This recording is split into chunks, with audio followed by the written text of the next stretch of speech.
This is not horror per se, but breaking your own rules.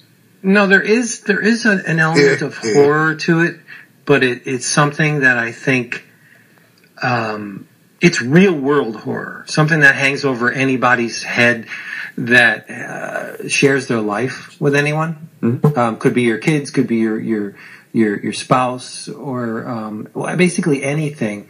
This is from Birdcage Bottom Books.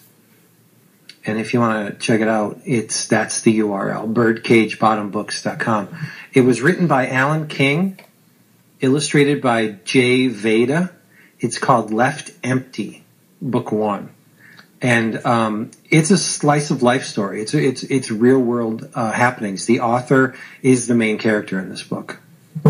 And when we first meet him, he's a mess. Drinks himself into a stupor. Is in massive debt because of something you will soon learn. Basically spends all his time either sleeping. He's got a lot of recriminations over something that happened, and he's lost. And it turns out that his wife one day was just complaining of, minor stomach things. My stomach's bothering me. Well, we'll go to the doctor and we'll get it checked out. And within the space of a couple days, she was dead. Her kidneys gave out, and it was doctor after doctor, from a simple stomach ailment to, your wife's kidneys are giving out. We don't know why. What do you do? And then she just dies, and he's lost.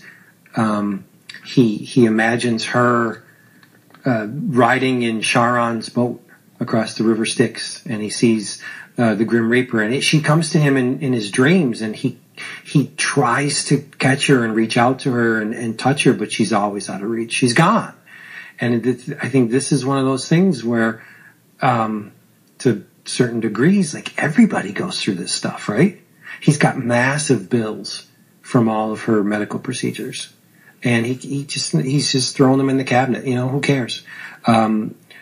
He notices his neighbors, and they're elderly, and it's a husband and wife type thing, and he's just like, you can tell there's no dialogue, no caption to like the first half of the book, but you can tell that him looking at his neighbors, he's like, why do they get to stay together? And they're old, and my wife was young, and we were separated. And I think it also has a lot to do with how we just naturally take for granted the stuff we have until it's gone.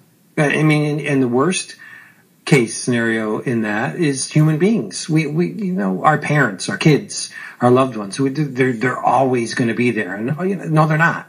But we don't think that way, right? And this is just, I went through this with my dad. We've all gone through something like this.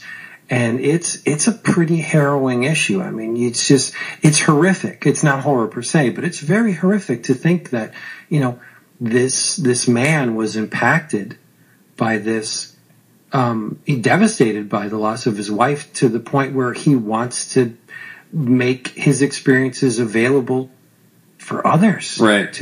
And it's just, it's not a flattering portrait of the author either. He's got long hair, he's pretty much drowning his sorrows in beer and other things. And he just doesn't care. He's given up on everything. He sits outside in the fall, the leaves are coming down. He's on a lawn, a chair, drinking a whole case of beer with his dog. And he doesn't, the only thing that snaps him back to the reality is the dog tapping on the door to get back in the house. He's like, dude, I'm cold. It's not an easy read. It's not a feel good. You're not going to be optimistic about the world at all after reading this thing. But it is subtitled, book 1. So maybe we'll be taken on a journey of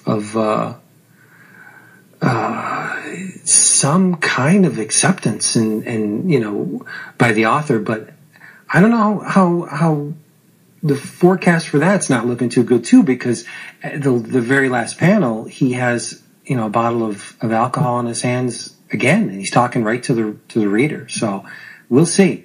But this thing is just like, I couldn't forget it after I read it. That's awesome. It's awesome that somebody could be this talented in sequential art, where they can bring you into their, not so pleasant circumstances. You experienced this with Alan King, and it was tough to read. But and you know what? Maybe I'm a masochist, but I read it again after I read it the first time, and I was just like, damn, this is harrowing. This is just not.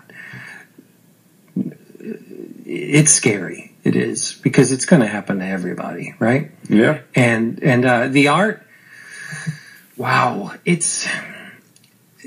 As soon as I say this, you're going to be like, "Oh, you're going to form a mental picture as soon as I say this." But there are traces of Pete Bagg in here, like when the main character is drinking himself into a stupor.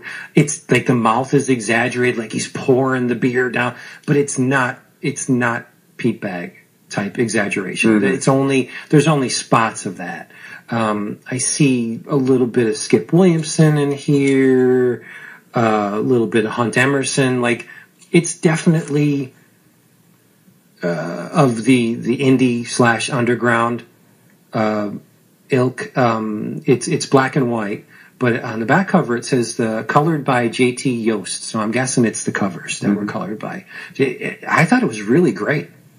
There's one point where he's got a box of her belongings and he's going over them. He's just reliving the happy times, and he's crying while he's doing it. Right. And as he's crying, his tears fall on the card, and where she had signed her name, it smears it. And he fucking hates himself because he ruined part of what he had. He eliminated what little he had left of her in that one instance because of it. This is a great little book. Sounds it. It's called, again, Left Empty by Alan King and Jay Vayda from Birdcage Bottom Books. It's an experience, and if this is part of existence. So, and if you're up for it, you should experience this, because it's something. Yep. Bring me up. Whew. Sorry. Yeah, I know, man. You're going in deep there. I don't usually tackle stuff like this, but this one hit me pretty hard. So, well, let's jump back to the Battle World stuff then, Britt. So